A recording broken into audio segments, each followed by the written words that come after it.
Bonjour et bienvenue. Nous poursuivons notre incursion dans le majeur et le mineur. Alors, la dimension culturelle, c'est l'apprentissage social que l'on a depuis que l'on est petit. Je prends mes notes pour ne pas dire de conneries.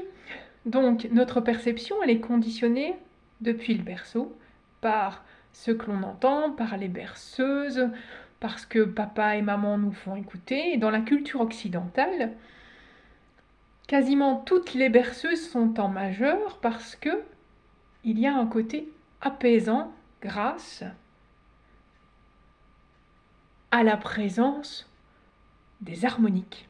Si tu ne sais pas de quoi je parle, regarde les vidéos précédentes. Mais ce code, il n'est pas universel.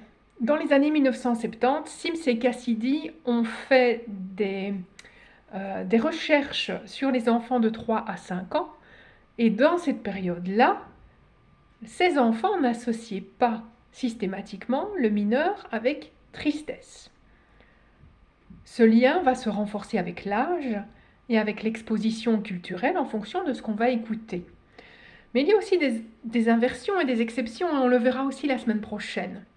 Mais par exemple, dans le flamenco, on utilise beaucoup la seconde mineure du mode phrygien parce que cela donne de la passion, de la flamme, de la fierté, pas du tout de la tristesse. Un morceau en mineur peut être perçu comme très sensuel ou bien même très énergique, et on va glisser assez bien en mineur dans le hard rock et le heavy metal.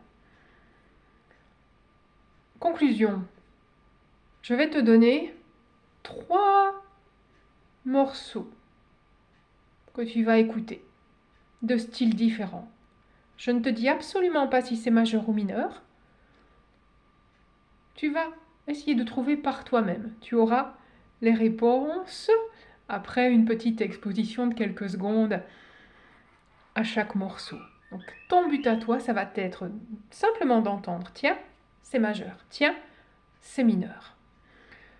Et pour l'exercice de vendredi 16 janvier, là, tu auras besoin d'une échelle des quintes, idéalement d'une feuille à porter ou d'une feuille sans porter où tu traces tes 5 lignes, et de ton instrument de musique. Si tu es plus côté composition, je t'invite vraiment à télécharger gratuitement Muse Score, et avec cet outil-là, tu pourras faire plein de trucs. Écrire, composer, transposer, aller voir plus loin, et apprendre vraiment à écrire un refrain, un couplet, à aller farfouiller dans toute la richesse disponible sur le net, par exemple en batterie, pour avoir un joli groove et ajouter ce groove sur un morceau que tu jouerais pour l'académie ou pour toi. Ça, c'est demain. Aujourd'hui donc, la question c'est, est-ce que ce que tu entends est majeur ou est-ce que ce que tu entends est mineur? Passe une belle journée. À demain.